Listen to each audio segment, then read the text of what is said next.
Hai Tribuners, kembali lagi dalam acara Wow on Camp bersama saya Rekaring Tavintoko dan kita akan membahas soal COVID-19 di sekitar masyarakat saat ini. Nah, telah terhubung bersama dengan kami saat ini ada seorang relawan kemanusiaan dari Semarang.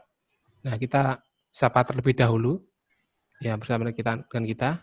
Selamat datang Mas Rizky. Siap, selamat datang. Ya, Apa bagaimana? kabar Mas Vintoko? Oh, ya baik-baik saja nih Mas. Masih sehat. Bagaimana dengan Mas Rizky sendiri? Alhamdulillah sehat. Mungkin Mas bisa diperkenalkan terlebih dahulu sekarang bekerja di mana atau sekarang sedang mengerjakan apa saat ini? Oke, salam kenal semuanya. Saya Rizky. Saya relawan dari Lembaga Kemanusiaan Aksi Cepat Tanggap dan saat ini saya berdomisili di Semarang. Sudah sekitar 3 tahun berada di sini. Begitu Mas, kurang lebih perkenalan singkatnya. Ada lagi mungkin? Oke, baik. Eh, Langsung saja Mas kita membahas tentang eh, masalah kita COVID saat ini Mas. Bagaimana sih kondisi saat ini di Semarang sendiri Mas? Mungkin sebelum saat pertama kali COVID ini mulai mewabah dan mungkin saat ini sudah ada pelonggaran di Semarang sendiri Mas. Mungkin ada perbedaan atau mungkin apakah masih sama saja? Bagaimana Mas? Mungkin kondisi bisa diceritakan saja Mas. Baik, terima kasih. Kalau untuk adanya COVID di Semarang khususnya yang saya lihat dan saya amati sendiri, untuk saat ini sudah jauh berbeda daripada dulu. Kalau dulu kan di sini ada istilahnya tuh PKM, pembatasan kegiatan masyarakat, di mana jalan-jalan utama itu beberapa ruasnya ditutup untuk mengurangi keramaian, kemudian pusat perbelanjaan ditutup, dan juga aktivitas-aktivitas masyarakat yang memang dirasa tidak terlalu penting itu dibatasi dan dihimbau untuk di rumah saja. Sementara untuk saat ini saya lihat adanya kebijakan dari pemerintah new normal itu ya. Saya lihat di beberapa ruas jalan yang kemarin ditutup sekarang sudah dibuka. Kemudian portal-portal yang ada di perumahan itu juga sudah beberapa saya lihat sudah dibuka. Kemudian aktivitas di pusat perbelanjaan sudah mulai jalan normal lagi, artinya sudah cukup ramai. Dan suasana jalan raya, terutama pada saat akhir pekan ini, saya lihat sudah sangat ramai, Mas. Sangat berbeda ketika dulu adanya pembatasan kegiatan masyarakat. Berarti saat ini ada perbedaan yang sangat besar sekali ya Mas dalam artian kegiatan ekonomi masyarakat mulai berjalan gitu ya. Nah, kalau Mas Riki sendiri bagaimana Mas melihat hal itu? Apakah eh, ada semacam mungkin masyarakat kurang apa ya patuh juga mungkin salah ada yang tidak menggunakan masker meskipun sudah dilonggarkan tapi masih ya berkumpul berkerumun gitu. Bagaimana Mas Rizky melihat hal itu? Bisa kalau ada. Baik, kalau dari masyarakat sendiri saya lihat sampai saat ini sebagian besar masyarakat yang keluar rumah itu memang sudah menggunakan masker. Artinya memang sudah mematuhi salah satu protokol kesehatan. Di samping itu juga di beberapa toko, banyak toko sih saya lihat di depannya itu sudah ada tempat cuci tangan seperti itu. Kemudian di pusat-pusat perbelanjaan ada imbauan untuk menggunakan masker, kemudian cuci tangan dan ada penyemprotan hand sanitizer gitu Mas. Terus setiap memasuki pusat perbelanjaan juga sudah ada petugas khusus yang nanti mengecek suhu badan setiap orang yang masuk ke sana.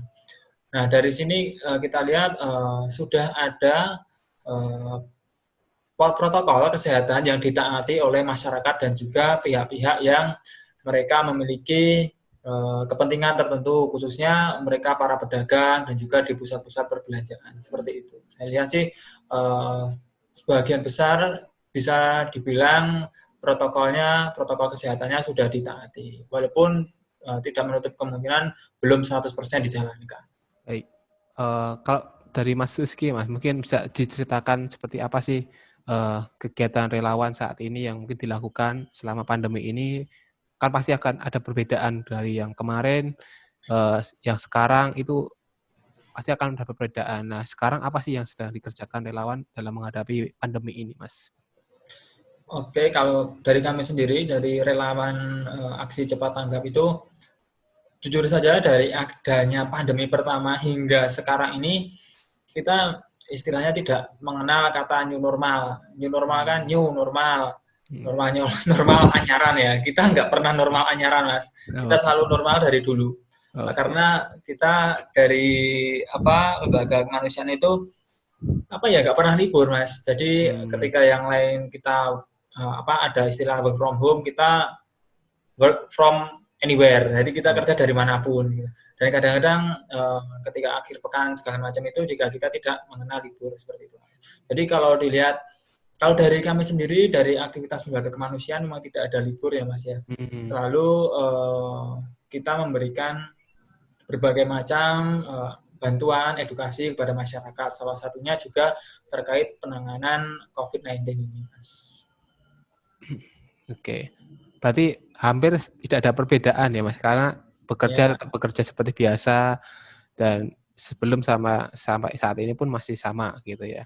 Nah, ya mungkin karena aktivitas kita memang ya kita nggak ubahnya sama tenaga medis. Kalau tenaga medis hmm, dia fokus di rumah sakit, di pelayanan kesehatan, fokusnya di masyarakat. Kita mengedukasi masyarakat, kita memberikan bantuan kemanusiaan kepada hmm, masyarakat dan juga kita mendukung adanya penanganan COVID ini dari pemerintah. Jadi sinergi dari kami relawan lembaga kemanusiaan itu memang selalu bersinergi dengan pemerintah terkait dengan adanya COVID-19 ini. Bagaimana cara kita untuk bersama-sama melawan corona. Seperti itu, Mas. oke, baik.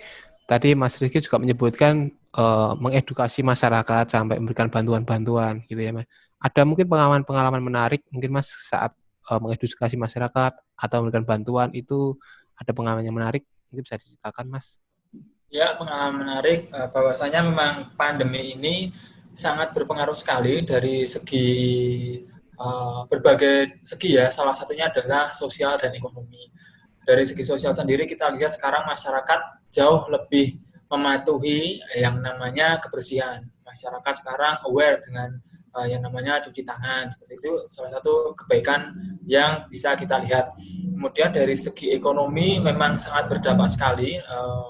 Saya lihat dari masyarakat itu terutama mereka yang bekerja di tenaga harian, buruh lepas, dan itu mereka yang katakanlah mengandalkan nafkahnya dari adanya aktivitas masyarakat, misalnya saja tukang angkot, terus kemudian tukang bersih-bersih dan segala macamnya itu sangat merasa kehilangan pendapatan, Mas, karena kita sering menjumpai di masyarakat itu eh, sama sekali yang dulunya ada penghasilan harian dengan adanya COVID di awal-awal waktu dulu sama sekali kehilangan mata pencahariannya. Akhirnya hanya untuk sekedar bertahan hidup untuk makan itu saja banyak yang mereka itu sangat kesulitan.